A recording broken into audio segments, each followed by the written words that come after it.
Hey, how's it going, guys? So welcome back for another reaction video. If you're new channel, welcome. So this is gonna be another Warhammer 40k video, and it's gonna be by WarriorTier. So shout out and credit goes to WarriorTier for creating this video.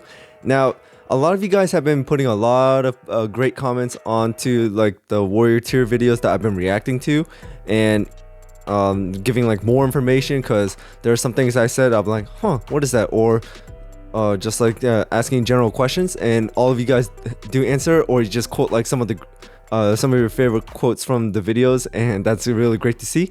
But I'm choosing this video because one of my viewers did put a super thanks of $4.99 like on one of my videos, which is the orcs. I believe it's the orcs videos, the orc video, and because of that, I really wanted to like get to this video as fast as possible, because as an appreciation for him, man, I can't believe I took it down. I took down the name of.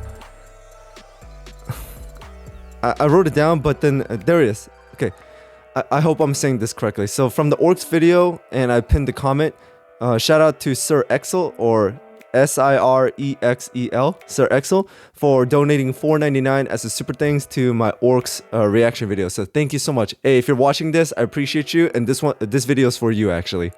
Now, we went back and forth a little bit on the comments on like what video I should see, because he did mention that there are longer WarriorTier videos on there, which is like about an hour long, and I do know about those because I am subscribed to WarriorTier. So WarriorTier, if you're watching this, I'm also subscribed to you, and I've been seeing the videos you've been posting, or like any updates. But the thing is, I didn't really touch those videos yet, because I'm trying to find a day where I could watch those, because I'm watching like movies, I'm watching like TV show reactions, and they take up a lot of time to like edit, create, react to, and everything. So that's why. But anyways, this is one of the days where I have the time. So without anything else, let's check out Mechanicus Blood and Steel by WarriorTier. There you go, WarriorTier presents. Hey, if you guys haven't already, make sure to check out WarriorTier. Go show him some love. Go subscribe, comment, because he does an amazing job with these videos. Narrated by Matthew J. Plum. I think that's the first time we ever saw someone's name. 4552 years after the war in heaven. I don't know why I said the numbers individually. Activated the Inner-Tech protocol through his interstitial link. The Cyclopean doors slid silently open, much belaying their inconceivable size. The Cryptech was stooped. He leaned heavily on his staff as he walked through the entrance. Before him was a 200-cubit-high containment vessel. The writhing, fragmented monstrosity inside floated in the void of containment. The greater mass of the being formed and seemed to watch him as he walked.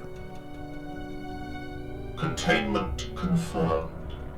Oh, this is new. Physical bonds confirmed as efficient. The Scribe Lord murmured to the Cryptech. The Cryptech nodded his pleasure at the report and turned his burning yellow oculobe upwards to the trillion fragments floating in the tank. Containment must last perpetually. Much has been sacrificed to contain this being. The word being was said with audible disgust. The sacrifices will not be in vain, Lord.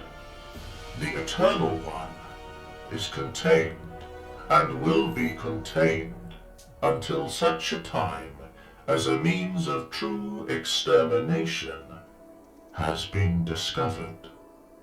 The being in the tank whirled in utter frenzy, like a sandstorm, its macro particles bouncing ineffectually against the non-glass of the tank. If I may, Lord Cryptech, should the being ever escape, recontainment has a possibility of failing. Wow, I like how they did that. Like, it's kind of like a video game. Of cases. Like a box where it shows like what they say.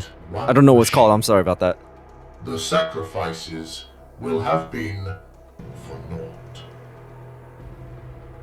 It kind of reminds me of a Metal Gear Solid game, because that's how Snake like talks. Like when he says something on like a intercom or like contact someone, it shows up like this. The Cryptech took several more steps and rested.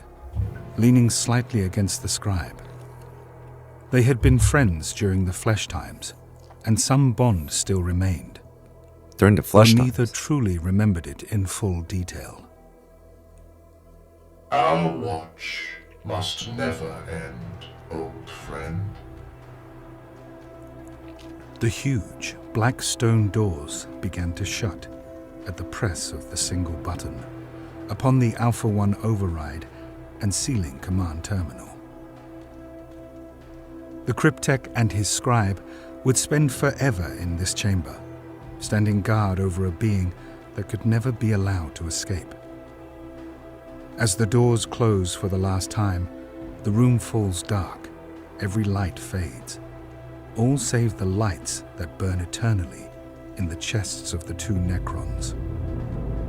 Lights that pulse dimly where true and fair hearts once beat.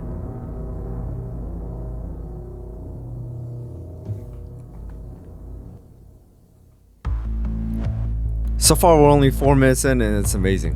Vox in the Void as Captain Dick. Oh, Vox in the Void is in this? I mean, that's like another channel that you guys have been recommending to me. I think Sandman as well. As Magos, Amber King. Alright, WarriorTier.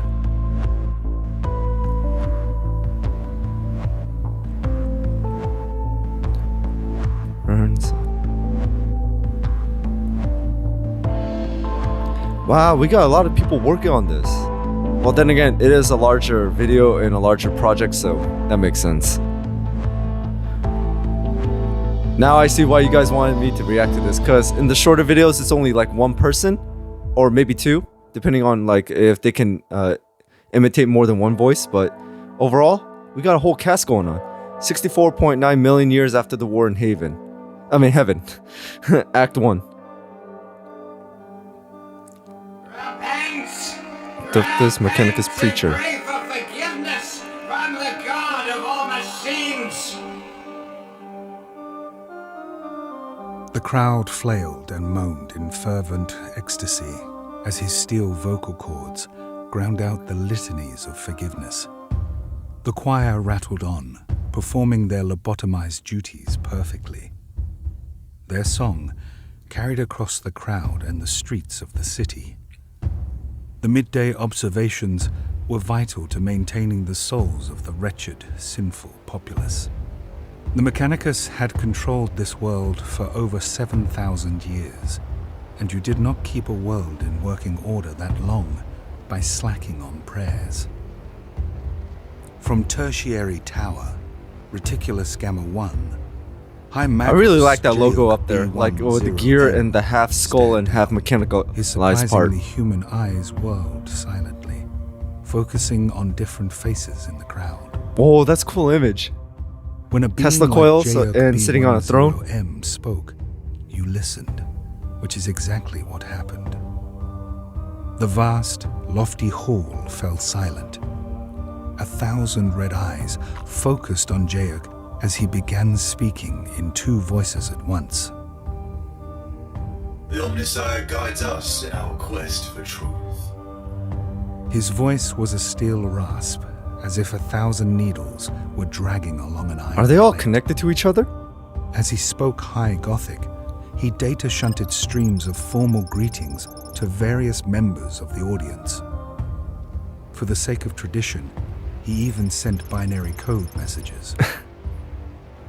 Explanation of current circumstance. It has been 4 Terran days since Production Overseer and High Fabricator Specialist Rotten and Precious 9 went missing somewhere in the city below. He cleared his throat with a cough. Though he had no need to cough, some habits just died hard. Wait, is that a heart? Additional information. I have combed for the terabytes of recordings, reports, treaties, and have found no trace of him. Interrogative. How is that possible? A murmur spread through the audience. Adept Class 3 Kaivan Forang stood slowly to request permission to speak. B1's compound eyes focused on Forang as he directed his full attention to him. Requesting explanation for your standing up. Assistant Magos Forain. Explanation. I, Magos Tayak. It is within my duty to maintain communications with the on-world Imperial Bastion. Further outline. A captain of the arbitrators, known as Dayan Smythe. He said Captain Sergeant came out. To aid in the search for our So missing I guess that was a typo. A buzz went around the room. Hands tapped and scrawled. Expressions of interest and confusion bounced in the noospheric zone of the room. Interrogative. And what, by the Omnis, sire, would this Mr. Smythe offer us that my Skitarii Prime Enforcers cannot? Supplication. Explanation. My lord, he is a veteran of several Imperial campaigns. He worked with the Inquisition as an investigator, and just today, we received a missive from Mars. Silence fell instantly. Every auditory canal and oral receptor opened to full and focused. Okay, now I'm gonna say it. The skull with the gear kind of looks like from Mad Max in a way. Explanation demanded. Forang shifted, uncomfortable under the weight of so many gazes and so much active scrying. Explanation. Lord, a missive was sent to Smythe, explaining that he is to henceforth begin investigations of his own concerning the disappearance. The disappearance has caused emotional concern for a member of the High Council of Terra. It appears that Rotten Precious 9 was well known and well liked. Outrage! It is beyond the realms of acceptable consideration that an Imperial subject should be treated with such an important mission. Demand. Silence, Magos Krosnovov. The noosphere exploded with outbound, inbound requests. 100,000 messages, pings, pins, and updates were sent out instantly. The room slowly began to build in noise. Contemplation complete. Mission parameters updated. Adept Forang will contact this Mr. Smythe and demands he hands over all information. He will report henceforth to me and drop all other duties effective immediately. That's Again, one hell of an order. The chamber buzzed with binary expressions and vocalizations of shock. But my lord, this is most irregular. Damn, dude, look at him. He kind of looks like Spider's eyes. Such sensitive information. We appreciate Tectus 771. but we must express concern, Lord. Interruption. Explanation. But nothing. Magos Forang has spent 4 years in contact with the on-world delegation. He can handle this, Mr. Smythe, and will shine the light of the god of all machines. The room remained a hive of activity as Adept Forang bowed low and expressed the traditional Martian binary expression of thanks. Command. Go now, Forang, and begin the twin-headed investigation mission 4956-243-1-XB. Forang walked from the chamber. Wow, and they left the really room put a that lot sounded more like work a into this hive one of compared to steel the shorter wasps ones. Fighting over copper wire. I'm really excited to check out the longer videos after this. So keep an eye out for those videos too, guys.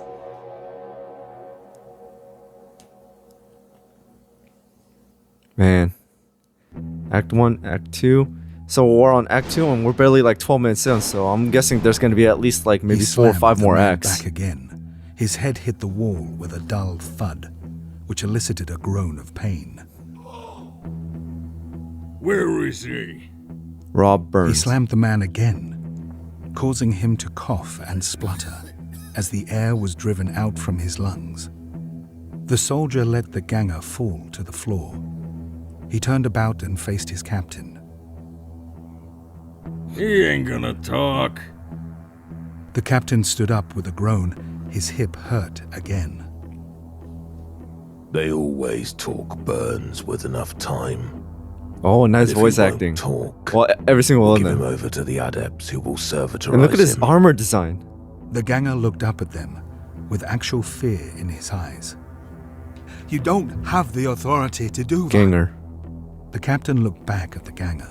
His false eye captured pics of the swirling face tattoos for the sake of record. I do, actually. They'll shave all your hair off, laser burn your tattoos, and then electrocute you so your hair won't grow back. Then, they'll remove any unneeded limbs, and then they'll cut your skull open and lobotomize you. And all of that will be done without drugs, because the tech priests aren't ones for wasting resources. So you're gonna feel everything. In the air. The ganger wiped the drool from his mouth with his hand and stood up on shaking legs.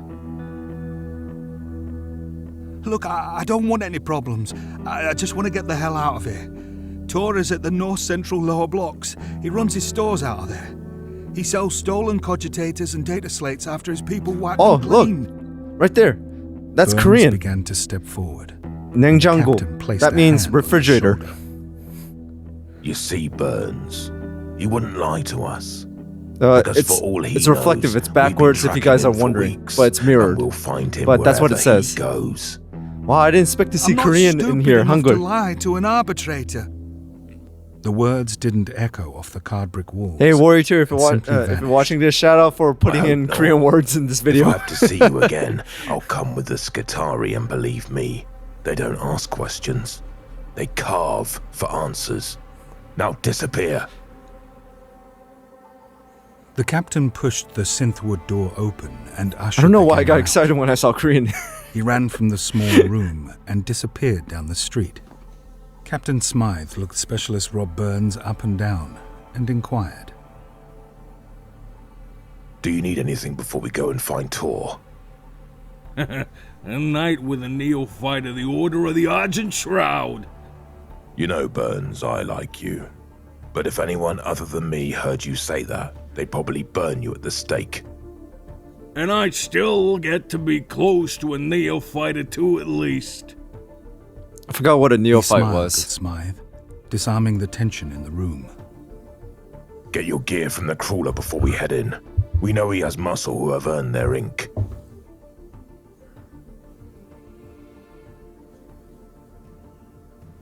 "36 minutes later, Smythe, Burns, and 13 members of the 15th Arbitrator Investigation and Enforcement Squad, known as the Bare Knuckles, were loaded into the back of the overground transport.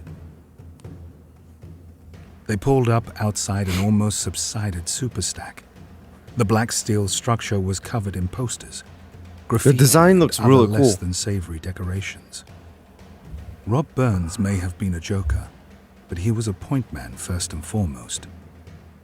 In a dozen campaigns, he had cleared the way for the Guard, and had done so with a lion's bravery and an eagle's eye. There were 45 people gathered around the front so he's not of the afraid. stack's huge steel doors. The Mechanicus might control the world, but they controlled this building. For now. The 15-man squad walked through the crowd of baleful, staring eyes. Their aggression was obvious, and so much as a single provocation would lead to bloodshed. With Burns at the forefront, the squad walked slowly but surely through the atrium. The loud hailers on the walls had been recoded and blasted Rise Slam, a type of music exclusive to the high-rises of the world. The atrium thumped and shook under the force of the bass. The squad's vox beads activated automatically. Oh, the when music turned up. external volume became too great to hear each other talk. Oh, this is a Arbiter lovely Dunning. place. I'm WarriorTier here. Think I could afford it? One of the arbiters joked, looking at the neon graffiti and the piles of refuse. Looks like cyberpunk. Your salary? I doubt it. Burns replied. He was leading the squad up a neon-painted staircase towards a wide-mouth elevator. Clear and enter, Burns. Less than 5 minutes after entering the stack, the squad stepped out onto floor 46. They met no resistance as they walked through the hallway.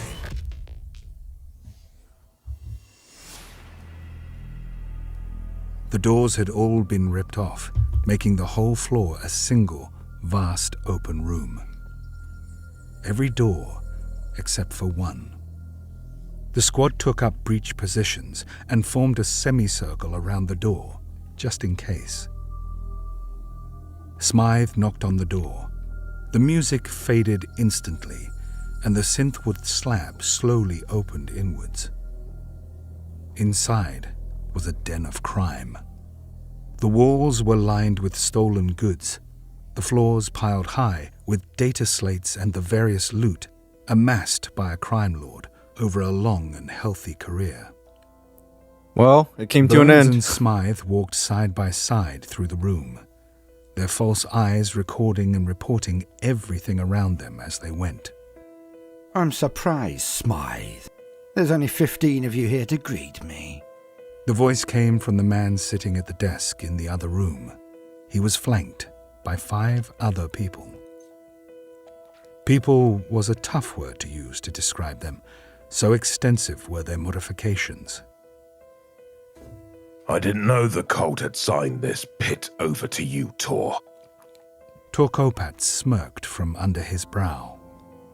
When you're beneath the contempt of the cult, there's one simple rule. Whoever has the stones wins.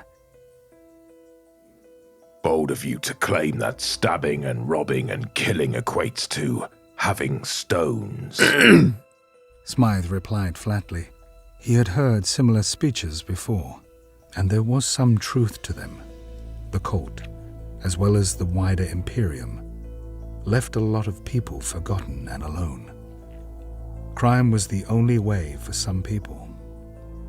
Are you, Okay, so there are Captain, some similarities. claiming that you aren't a gang of killers and thugs? Tor's retinue chuckled at this, their augmetics flashing and shining in the clean light of the room. Let me guess. We're the same, just on different sides of the badge. We're not so different. We could work together. Am I missing anything? Tor's face was interesting, still, but his eyes blazed with the mockery. Tell me why I shouldn't have you killed and thrown into subfloor reprocessors. The room went cold, all humor gone. The tension became a living thing that fed off fear and misunderstanding. Either there's going to be a reply or someone's going to start shooting. You've been dealing in stolen Generation 2 Vector class cogitators. I don't care about any of this. I don't care about your drug running or your second-hand augmetics ring. I want the cogitators, Tor, and I want them now. And I'd rather leave with you and I on good terms than the alternative. Okay. No one moved. No one breathed. And so what's going to be, Tor? The alternative? His teeth flashed. A dog like Tor didn't let someone else bark without replying in kind. Well, the alternative is that I blow your face off and kill all your men, then debt-pack this whole floor after seizing everything. Anyone who survives will be handed over to the cult Mechanicus, and I don't need to tell you that no one wins in that situation. Do I, Tor? Tor's lip curled like an attack dog. Smythe knew Tor's kind well, but he knew that you didn't get to be where Tor was without picking your fights. Tor looked over the arbitrators slowly. That's a great way to put it. Each one, their flak armor, their weapons. Then he suddenly relaxed. Fine. Take 'em. And get the hell out of my building. Everyone but Tor and Smythe exhaled in relief. Burns's noosphere chimed with positive IDs. Those two are still have their guard up. Among them, he recognized Tekka, the extortionist and killer, an old 5'9", orange hair, date of birth unknown. Good. I'm glad you didn't choose the alternative, Tor. Pleasure After doing 3 business with you. hours, the arbitrator squad had loaded 4 mag trucks with cogitators and set off. As the squad vehicle pulled away, Burns looked up through a window and saw, standing at a blasted entrance to floor 46, a figure staring downwards. I wonder who it is. Oh, that's a scary image. Let me guess, Act 3? Mm-hmm. And we're barely 23 minutes in. Adept Forang floated gracefully through the smog of the city.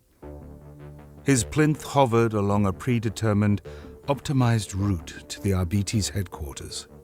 He flicked through reams of data on a slate he held in his 4th arm, looking for discrepancies in the theory of non-unified hypergravity and its relation to the use of Geller fields in short-skip warp travel. The plinth slowed as he approached the building. He stepped off as the wind whipped his robes about him. He soon found himself in a lead-lined investigation room, standing in the middle of 204 stolen cogitator units. The arbitrators 204 of didn't them. speak, even to each other. They all knew tech priests and had dealt with the cult before. But seeing a tech priest, Adept Magos, this close was not a normal everyday experience. The thin, almost reptilian man in red clicked and buzzed as he inspected the rows and rows of cogitators. His mechadendrites whirring, studying and lifting. Suddenly, he spoke in clear low Gothic, making the humans jump. Curiosity. Tell me, Captain Smythe. Do you know what the main export in this world is? Smythe was slightly taken aback by both his voice and his grasp of low Gothic. He stared at Forang as he replied. The main export of this world is vector-class cogitators. Positive. Affirmative, Captain. The goal is to send millions of units from this world, because a fragment of an STC was discovered millennia ago. It allowed our fabricators to manufacture cogitator logic cores, which, on average, perform 2.5% faster than other standard logic cores. The adept never stopped studying. He didn't even look up from his work as he spoke. Explanation. Suspicion. It is my belief that production overseer Rotten Precious 9 was Did he murdered. actually say explanation, suspicion? Furthermore, I believe he was murdered for one of 2 reasons. Scenario 1. He was murdered because he found a flaw in the STC template and needed to be silenced. Scenario 2. He was murdered because he tried to stop off-world smuggling of logic cores. A crime that is, I assure you, very dangerous to the security of the realms of both the Mechanicus and the Imperium. The arbitrators were silent as they considered Forang's suggestions. It made sense. But if this was some conflict around an STC fragment, they would need far, far more soldiers than they currently had. Question. This individual, Tor, who is by all measures a crime lord, acquired these units through subterfuge, theft, and murder.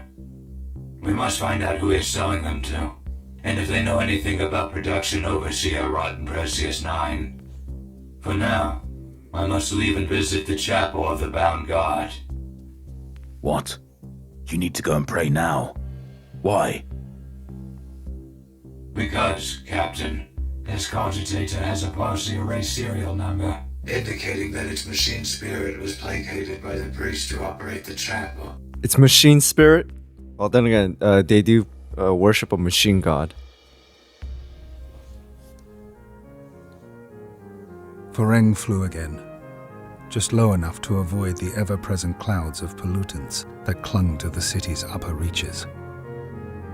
He could hear, even from a distance, the sounds of the chapel. He stepped from his plinth as he was bombarded with incoming data requests and ident checks. Thus does the cult turn. Thus does the machine turn. Thus does the machine revel. The chapel was vast. Smog-blackened frescoes adorned the upper reaches, and from 100 or more cult brands, liquid steel poured forth, being blessed by exposure to the holy air. It ran through vents to the pitiful sinners By the way, below, this is a who really shaped cool it image. into I like the parts, black, repenting for their sins the black as buildings they did and so. the lighting. As the wheel spins, as the suns burn, as steel sharpens, we follow our God.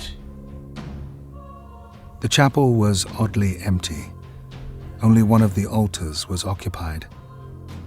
A figure was bowed low in respect. Foreng chose an altar and went to one knee before the steel skulls and their clouds of oiled incense. Imperatum 01441. We are weak. Ours was flesh. Imperatum Deus Mechanicum. We are strong. Ours is steel. So is this the prayer?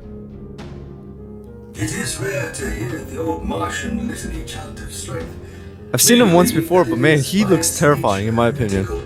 Due to its creation during the Grand Heresy.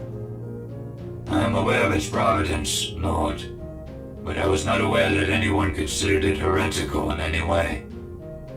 That is of no surprise. You are young. You have not been introduced to the higher thoughts of Mechanicus. You're supposed to not know everything.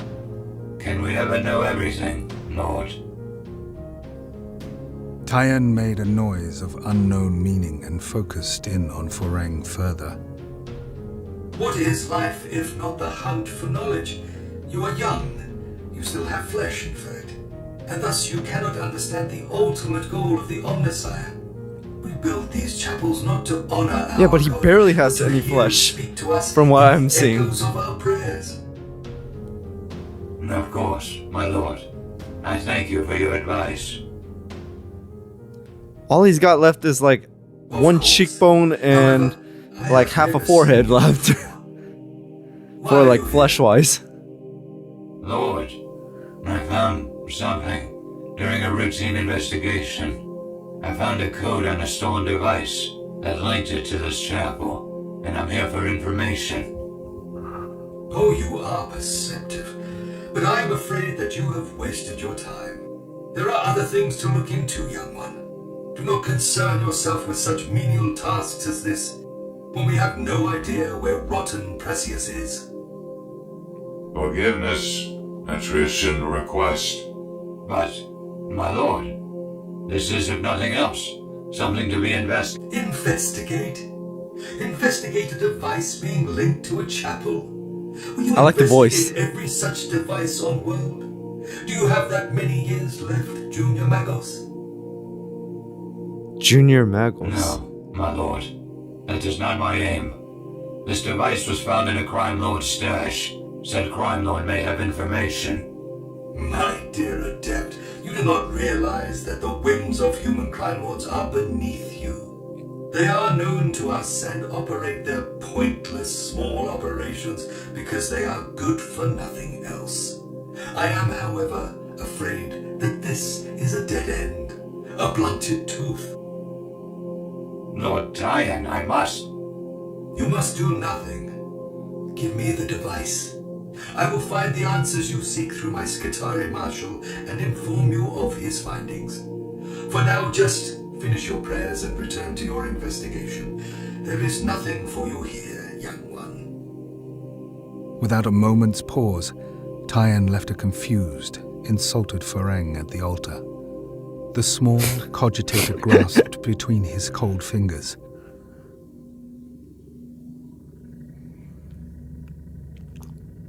Act 4.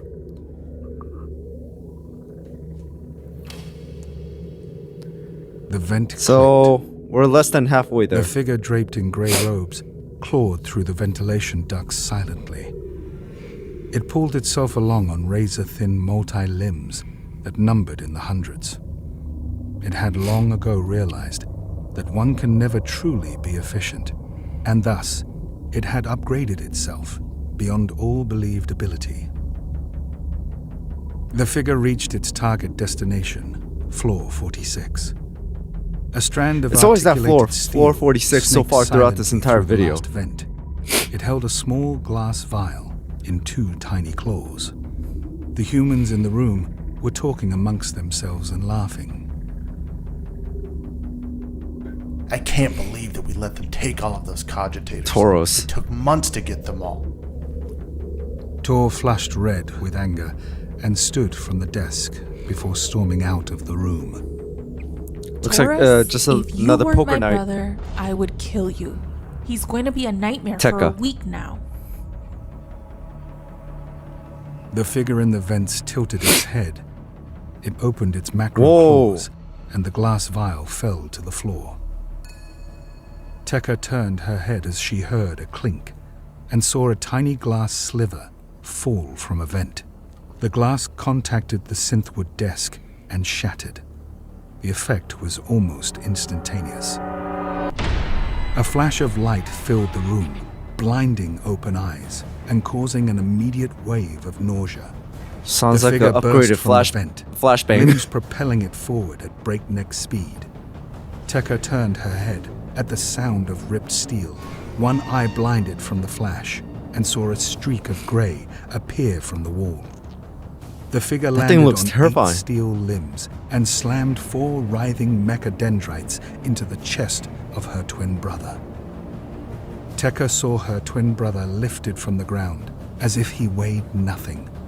The next moment, he was ripped apart from the inside out. The figure in grey was Oh my covered in God. gore instantly. It dropped the segmented corpse and turned. It was tall, too tall, and far too fast. Zinc-grafted stims flooded the gangers' bodies with illegal combat drugs, which sent them into rage-induced movement. I don't think that's enough. The figure Oh, I did like not how they move. did that. From where its arm had once been, a twitching mass of cables appeared and caught the arm of one of the gangers. Tekka heard the bones shatter and turn to dust as the auto pistol fired. The cables covered the ganger she had known for 10 years. He screamed. She watched as the ganger who had saved her life so many times before was lifted from the ground, blood oozing from the cocoon of cabling that now enveloped him. He didn't stop screaming. It was at this exact moment that Tor had returned. Having heard the violent exchange taking place inside the room, he cracked the door an inch and saw a figure in blood-slicked robes walking slowly towards Tekka. She could not move from the green-red eyes that stared into her mind. Oh, and dude, soul. She that's a couldn't scary move image. until she saw Tor. She looked into his eyes in that way that only she could. She tried to speak. Instead, she was driven through the wall by the steel monstrosity.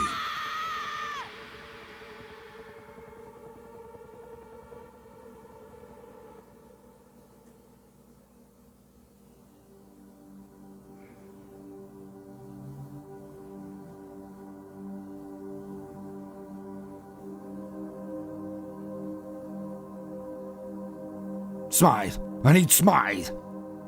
Alright, Tor, what you gonna do now? The Arbites officer's face. After narrowly avoiding death on the 46th floor of his own tower, Tor now found himself in the midst of a near-psychotic episode in an interrogation room of the Arbites headquarters. 4 top-grade enforcement officers slid into the room, stunning Tor to his knees as he screamed in protest, then locked him in plascuffs. Forang studied the battered and bruised man from behind 1-inch thick armor glass, his 3 eyes whirring and locking, capturing and never blinking. Preliminary hormone and pheromone readings indicate residue of 2 types of firearms discharge, and a fear level that approaches risking cardiovascular distress. So he was almost scared to Yeah. death. That's what you're saying. I was about to say that too. He almost was scared to death. Yes. He was technically almost scared, causing so much prolonged adrenaline to court. You can just say yes, Majos. I have to go and ask him why Oh, it's exactly Majos, he just not strolled Magos, into my my bad. building covered in blood and screaming at the top of his lungs. You're welcome to join me. Social expression. Thank you. Lead Social investigator expression. Smythe, for your expression of manners when such an expression is not required or expected. Smythe walked through the door after Forang and simply blinked at him for a few moments as he tried to figure out what to say. Social expression received. You're welcome, Majos. Forang's red eyes narrowed to pinpoints as he began studying Smythe to detect sarcasm or mockery. There was none. Sorry guys, Smythe a bird flew approached the right steel next to door my the window. questioning room and looked up into the camera, mounted inside a skull above the door. Welcome, Captain Smythe. Servitor. Welcome, Majos 299511. Welcome, Sergeant Burns. Thank you, Tylus. Smythe said to the servitor as he looked back into the camera. As the three figures entered the room, Tor looked up, eyes wide with concern. Smythe took a seat across the table from him. The rigid steel chair screamed as he dragged it along the floor. Tor stared at the table, still flush with shock and fear. I came here because I didn't want to die. You didn't want to die? Care to explain what the hell you're talking about? You won't believe me. Try me. The small room was silent as the three Imperial subjects waited for the crime lord to speak. We were discussing you and what happened. We weren't planning anything. I went to take a... His eyes flickered to Forang, and he swallowed hard. I went to relieve myself. As I walked back towards the room, I heard screaming and yelling from down the hall. When I came back, I cracked the door and looked inside. I don't know what this thing was or how it got in. I've never seen anything like it. I watched it kill everyone. So a bathroom I break figured if I saved didn't his get life. the hell out of there, then I was going to be next. And, well, I ran. Take a breath, Tor, and tell me what it was. As Tor drew in a breath to speak, Magos Forang leaned in closer, scrying him on full Auspex range, opening sub-receptors and recorders out of curiosity. It was in grey robes. I think you'd say they were robes. But shit. It was covered in blood and bits of my people. It had a steel face. It had 100 eyes like a fly.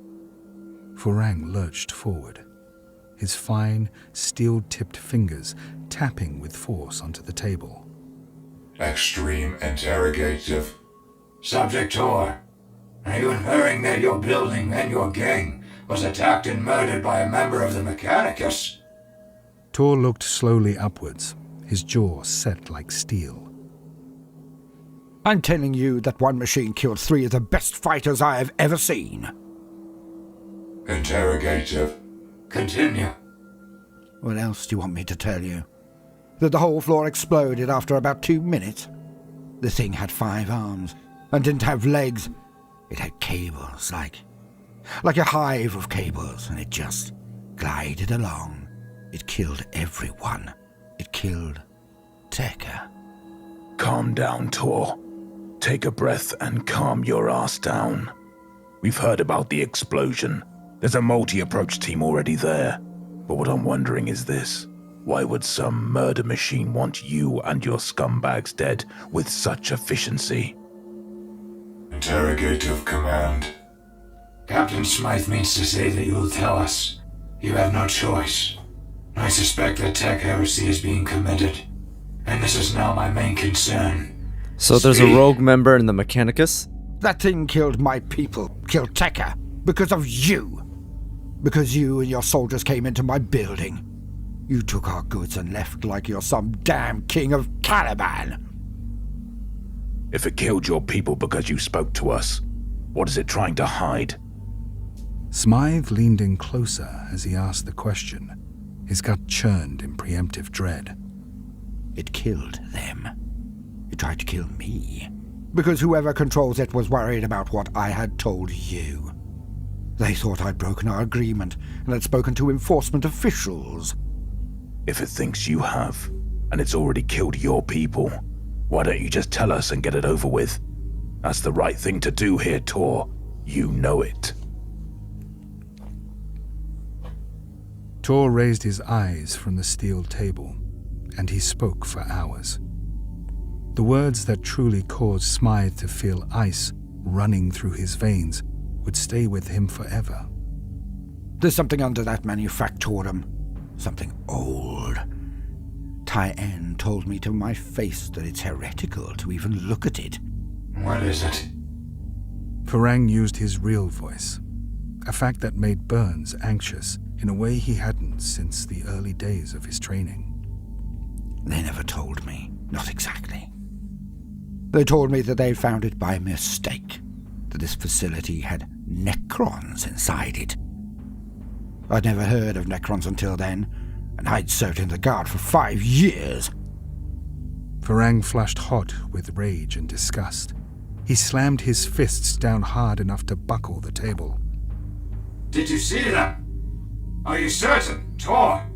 Oh, he's raising his voice. The Margos' shouting was terrible to hear.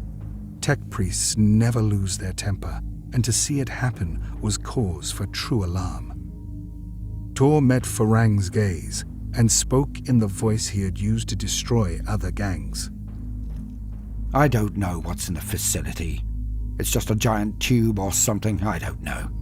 But I saw the Necrons. Once. So, was that thing like maybe you, a Necron? Your noble fellow Adeptus Mechanicus members tortured the Necrons. They broke them and got whatever answers they wanted. Magos Farang was both furious and utterly terrified.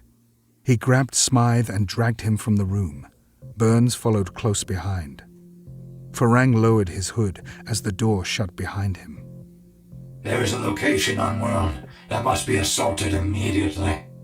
Then it must be scanned, and if needed, destroyed. You will call all hands at once, and must ready all soldiers for immediate action. There are heretics on this world, using Necron technology. Who knows how far the spool runs? They were even willing to murder and then disassemble production overseer Rotten Precious 9.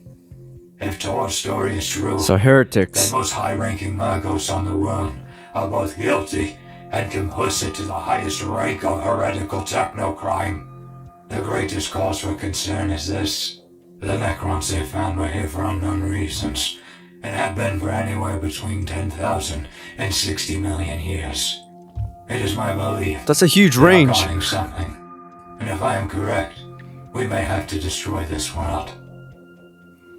Smythe pinched the bridge of his Destroy nose. this world? He was tired, truly tired, and suspected he was being played by Tor.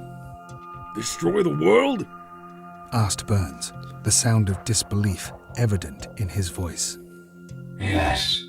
If a being was considered so dangerous by these Necrons that they are willing to stay buried beneath the planet for eons, just to keep it contained, then, yes, we may have to make external contact and request immediate cleansing of this world. Farang spoke quickly, but never said anything he did not mean. His nature being factual was, by definition, horribly cold. No one is destroying my home. My family has lived here for 300 years. If your family has lived here for 300 years, how long do you think the heretics have been exploiting a Necron device? How long have they been manufacturing devices that are encoded at a core level with technology made by beings who killed gods? His rapid, robotic speech did nothing to calm Burns. In fact, it further enraged him. He took a single step forward. Farang's lenses By the way, that's a cool room. Burned brighter, until Smythe placed one hand I want on his it. chest and one hand on Burns. Enough. No one's killing this world and you two aren't gonna fight. Smythe stared at Forang with burning, tired eyes. You Majors can tell when someone is lying. You were reading his movements, his vocal patterns, just like me. Forang nodded in the affirmative. He wasn't lying, was he, Adept Forang? Agreement. Suspect Tor was not, according to my perception, deceiving us or fabricating stories. If he's not lying, Adept, you need to contact your leader, now. Concern?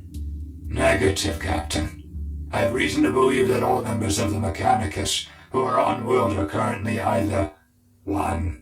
Aware of the events that have been happening for centuries, or 2. Are ignorant and have been lied to. 3, all of the idea above. hit Smythe hard. He suddenly felt very, crushingly alone. So, it's you, Burns, my soldiers, and I. That's what you're I'm willing to telling bet me, that they Majors. knew they knew and just like been ignoring it. That's my bet. Your entire staff, Specialist Burns, Tor, and I. We are compelled So, to act by option our number very 1, nature. in my opinion. Tor, what's that piece of trash got to do with this? Explanation. Tor is not lying, and he does know the location of the heretics.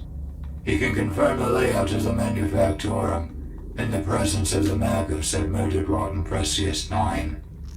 If it was High Fabricatus, Tor is Tyan, of course. If we send him there, he's dead. He's our only witness. You understand that, surely? So we gotta work together. It is safe to assume that he is being monitored in some way.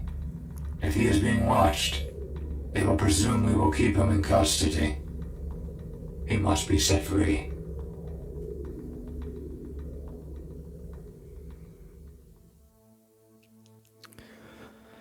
Alright, Act 6. We're at 50 minutes in, and I'm still enjoying all of this. The recovered automotive was filled with surveillance equipment. It roared from the basement lot beneath the arbitrator pen. The micro-drone that had followed Tor for hours floated above the car. By the way, that's really It cool, like relayed the his effects location to and Lord Tyan, who told his like the staff camera of the and the car betrayal. looks cool too. As the automotive sped out of the city, Tor roared in desperate need. He had lost everything. His home. This is his really gang, reminding me of his Cyberpunk. love. Tyan Blink activated a sub-command. The drone emitted a low-frequency burst of scrap code, and the vehicle rolled to a gradual stop. Tor slammed his hand into the wheel. He bellowed in outrage as the vehicle started again, and drove without his input. The low-slung vehicle drove him to his fate against his will. The gates of the Manufactorum opened wide, like jaws of death, as the vehicle sped inside. Tor was pulled, unobjecting from the vehicle by gang members he had known.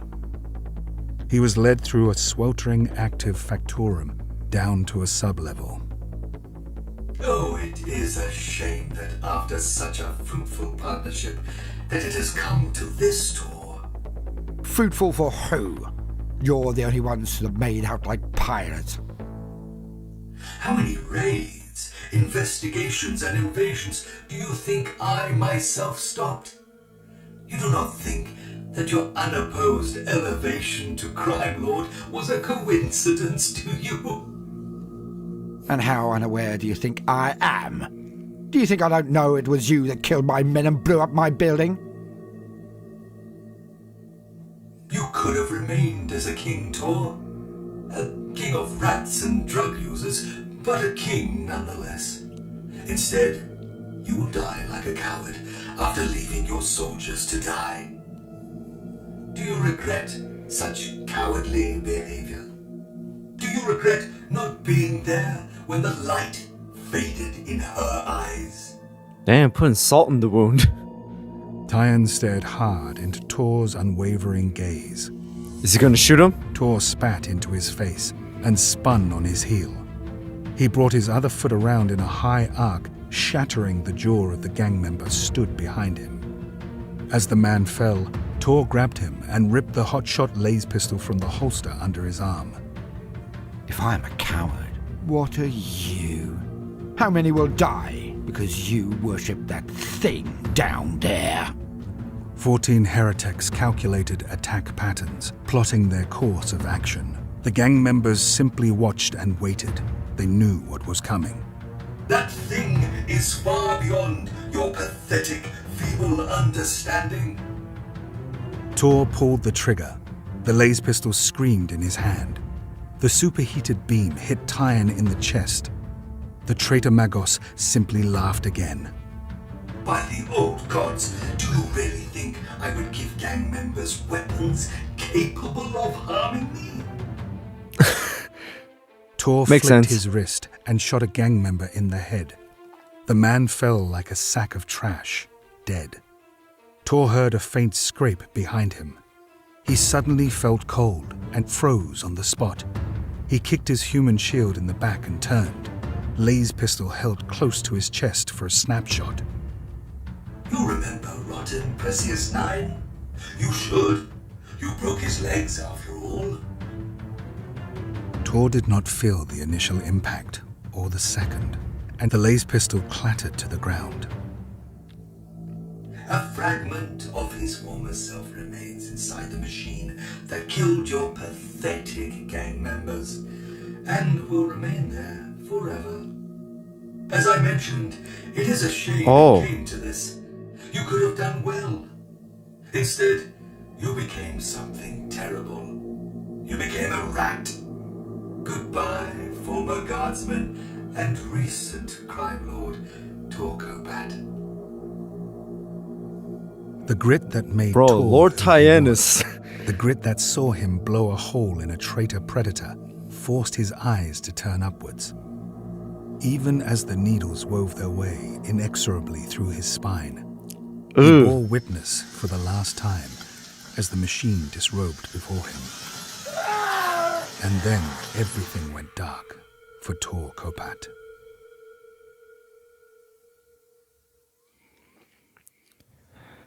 Wow. The trucks flew through the streets, low to the road, heavy with soldiers. They crashed through the gates, and the arbitrators flew from their vehicles. Their black armor reflected no light, save muzzle flashes. Captain Smythe led the forward engagement force, who burned their way through the manufactorum with practiced elite precision, while Forang, Burns, and a small squad held the front gates. As Smythe led the squad through the seemingly empty manufactorum, the dimly lit room suddenly illuminated with bright flashes as a group of gangers screamed in fury and opened fire from behind boxes and machines. As they fired, the troopers dropped to one knee and raised their ceramite shields, creating an impenetrable wall. Forang and Burns heard the gunfire and ran inside to provide backup for Smythe and his team. Smythe brought his shotgun to bear as he raised up. He squeezed the trigger. The figure next to his target fell screaming to the floor. Without missing a beat, Forang fired 4 more shots in accurate, rapid succession. Flash 'em, now! Roared Smythe over the group-wide vox, and as he ducked low, the room became a frenetic staccato of booms and flashes. Smythe and the engagement force pressed forward, working to confirm that there was no longer an immediate threat. The room that had just echoed with explosions and gunfire was suddenly eerily silent.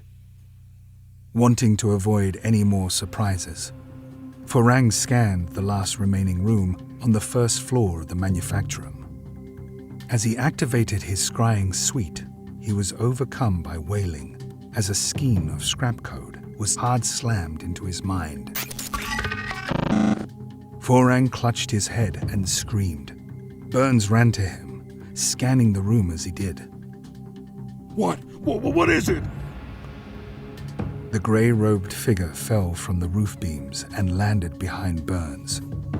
It flung him aside and bisected two arbitrators that were moving to aid Forang. Forang drew his ancient pattern Volkite pistol with spasming hands. He bellowed the prayers. Damn, that's one hell of a rifle. For 5 years. He fired and watched through blood-filled eyes as the blasphemy simply removed its flaming robes. It reared up on a nest of razor-tipped cables, and without hesitation, Data shunted even more scrap code and heretic imagery into Forang's mind. The nest lashed out, puncturing Forang's leg in a dozen places. He fell to the floor, clutching his last remaining flesh limb as he bled slowly. Burns raised himself up on one elbow and drew his custom-tooled hand cannon. He fired 4 times, and the steel monster howled like a ton of iron flecks impacting a voxcaster. The monster spun, slashing into Burns. The revolver clattered hard to the floor. Forang raised his pistol with his remaining strength. He murmured a prayer and pulled the trigger. The steel thing collapsed inwards. An urban-fitted doomcrawler hit the creature with the force of a loosened mag train. B-1 raised from the doomcrawler's hatch. Atop his head was his helm of office. Its plume stood proud and tall. Oh, look at him. Command. Arise, Adat Megos Forang. Arise and do the work of the Omnissiah. His steel voice forced Forang to stand. The adept Magos stood on a leg that he had briefly forgotten was useless, and he hobbled to Burns, checking for a pulse. B1 and the 24 other High Magos invaded with mechanical precision and laid the factory to waste. At the center of the manufactory floor, Smythe and B1 stared into the gaping jaws of a wide-base freight elevator. They breathed in hard and rode downwards, down into the world. Down to face the heretics, the traitors, in the subsurface chamber. Looks like a catacomb. B1 found his old friend, Tyan, hunched over a tattooed corpse. Oh, what's wrong with his Tyan leg? Howled and turned. Smythe shot him in the chest with a solid, depleted uranium slug. As Tyan clutched at his shattered steel ribs and looked up, B1 brought his huge Omnissian axe down and unceremoniously beat the butcher to death with 3 terrible blows. The chamber fell silent as Smythe and the Skitari checked for pulses among the downed traitors. Where they found living souls, they dispatched them with casual ease. Smythe asked B1. Lord, what do we do about them? Smythe nodded to the chained, broken, and tortured steel beings who had watched everything unfold. B1 didn't know what to do with the delimbed, chained-up bodies of the 2 awakened Necrons. So, he planned to speak to them, surrounded as he was by other residents of his world, but not before ensuring look at the design of all it was this. safe to do so. Request. Captain Smythe, please confirm that all heretic forces are deceased and no longer pose a threat. Of course, Lord. Formal command explanation. I will handle the Necrons, Captain, though you may stay if you wish.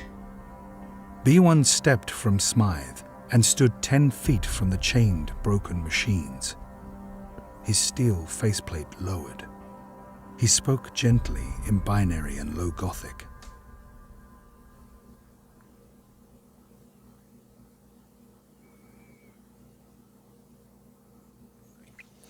Act 8. I'm willing to bet this is either the last act or maybe one more after it, but... Understand me. The large Necron stared at him and replied in perfect, unaccented low Gothic. We comprehend your language, High Fabricatus, Lord Cryptic Lord Nostruk. B100N. B1 had long ago removed his stomach, but he felt it churn as the being used his full name. You know my name. The chamber stared in silence at the chained beings. The smaller Necron tilted its head in what seemed to Smythe like an alarmingly human gesture. The beings of your order had installed crude but effective jamming equipment in this room. We now have access to our hyperweave, and thus we know all your names, your roles, and achievements.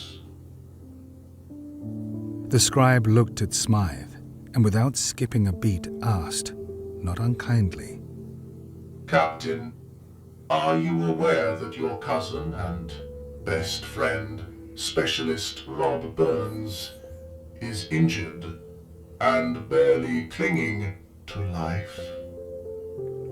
Smythe swallowed I like how he hard. spoke really slowly. He's like, do you B1 understand? gestured, commanding Smythe to leave the chamber. Go and check on him, Captain. You have done all you can here. Thank you for your efforts. The Skitarii marshal found a chair and brought it so that B1 could sit before the Necrons. He sat and spoke to them. B1 pointed a real finger to the whirring tornado inside the huge tank. If I may be so bold, may I ask what exactly that is? The light in the Necron's eyes flashed. Your languages do not have accurate representative function to explain the nature of that being. Using the closest but still inaccurate terms, that being is a hyper-intelligent scrapworm that operates as a universal sentience that seeks to remake itself. It is incomplete. It has only ever been complete once, but it consumed 15 Class 6 stars and multiple Type 3 civilizations. We had sacrificed much to capture it. God damn. Sacrifice billions to capture it? No, we sacrificed trillions to stop it from consuming even more. Oh yeah, that makes it better. B1's gaze fell to the floor, heavy with the billions? price No, that had trillions. been paid to contain such a monstrosity. And my colleagues set it free. That is both true and untrue. Oh, he's starting to feel Your kind guilt. set several hundred fragments of it free, with what you think of as logic cores. It will, by its nature, seek its freedom once more. B1 looked into the faint yellow oculars and asked in his real voice. Tell me, please, from one occupant of this galaxy to another, what can we, all of my kind, do to contain its fragments? He knew the answer. He knew what they would say, and he knew that the world was doomed, that the answer was simply impossible. There are no procedures remaining to track or contain the Eternal One. Beyond total annihilation of all infected technology, there is no other answer. My colleague and I remained here to ensure the containment. We, however, failed. B1 did not need to scan the Necron to detect the pain and regret. Not that his sensor suites could even begin to scan such a being. We have so much to discuss. I have ordered immediate planet-wide evacuation, but I will remain here, if you would allow me to do so. The Necrons could not turn their heads, but discussed the idea through a subspace interstitial link. We have been here for over 59 million years. Any company that isn't torturing us is welcome company. Would you like to discuss the connection between hypergravity and the innate contradictory nature of what you call the warp? Man, 59 million B1's years. interest was piqued by such a deep, inscrutable topic, and he began speaking in a rapid monotone. The Skitarii and a few remaining soldiers went about emptying the chambers of the bodies and ultimately left the three beings alone. B1 spent 14 weeks in the chamber before global evacuations began. He remained there with the Necron prisoners as the world was killed. 550 Mechanicus and Imperial ships spent every hour of every day evacuating each soul from the world. Every soul but one. Through the ruins of a once sleepless manufactorum, a lone beam of sunlight shone. The light traveled 400 feet down and lit the still face of a being who had not seen a natural light in over 59 million years. At the touch of the light, the Necron Cryptek regained interstitial communication with the Necron hypersphere and was flooded with incoming data. That's a cool image. In the Cryptek's one eye, B1 saw many things. All of them are cool images. He did not know that his consciousness was being scanned, copied, and uploaded to a Necron tomb world some 2,500 light-years away. It has been a pleasure speaking with you two, though I regret it has come to this. And I am sorry that you can know that you have suffered so much. If you can, please forgive us. Wow. Were the last words he spoke with human vocal cords. The world then came apart in silence, as a sun was born inside its core.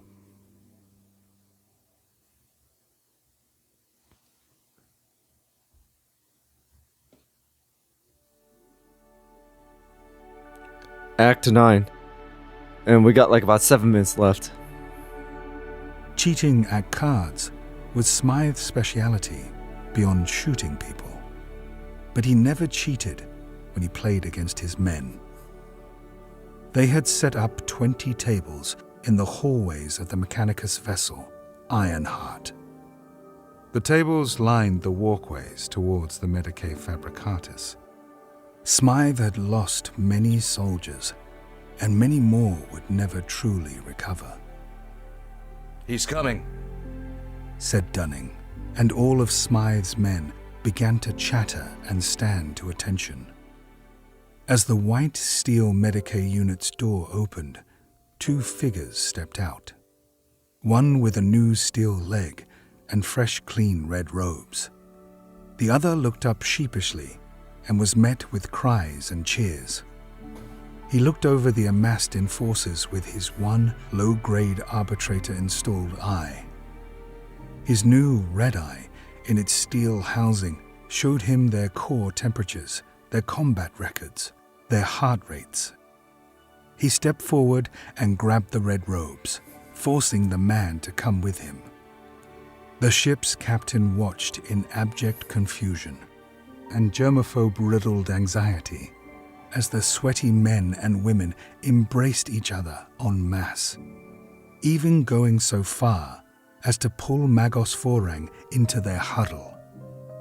Curiosity piqued. Disgusting. Yet wholesome. So, Magos Forang, what will you do now? How do you feel? The huddle broke apart as Smythe and Forang walked away together. Explanation. I will spend time on board this vessel, recovering and aiding specialist burns and recovery. And to answer your second question, I feel with my hands. Smythe stopped walking, his brow furrowed deeper than it ever had. Was that a joke? If you cannot detect humor, Captain Smythe, then I cannot tell you if it was in fact humorous. I have, however, received a command to return to the world of Vati Ingike to report to High Fabricatus Forang. That's one hell of a name for a Smythe world. exhaled hard and laughed. You're telling me you're going to another world? You know my soldiers won't let you go alone, don't you? Forang placed a hand on Smythe's shoulder, then looked into his dark, pained eyes and replied with genuine warmth. I wouldn't go without them, my friend.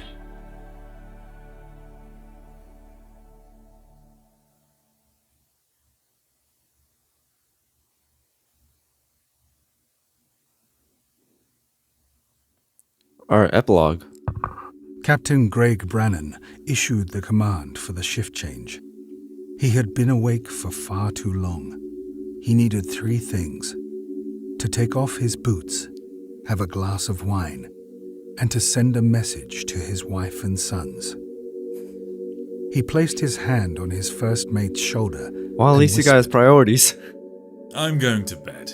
Make sure you don't enjoy the night shift too much, Ian. And try to stay awake this time. Ian McLeish snapped his face around and bared his steel teeth at his captain.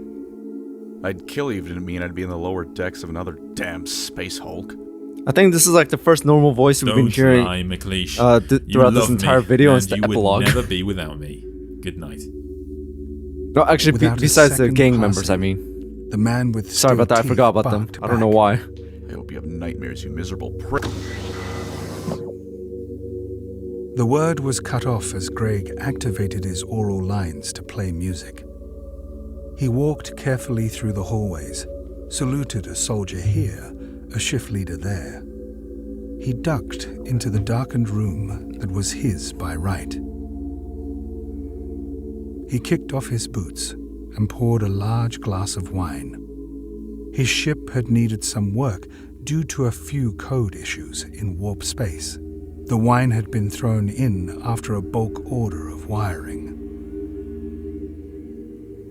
The Magos he had dealt with had even offered him a new, faster, and more efficient personal cogitator. The captain of the trade vessel, Karma Seas, sits down in a real leather chair and activates his new cogitator. As the machine powers on, a microscopic engraving on the 4th logic core flashes twice. As the captain activates a vid message from his wife, a shard fragment of a being that is, by its nature, a hyper-intelligent, conscious worm, weaves its way into the ship's machine spirit and begins its inevitable work, as it has done 1,000 times before, and will continue to do so until its singularity is reformed.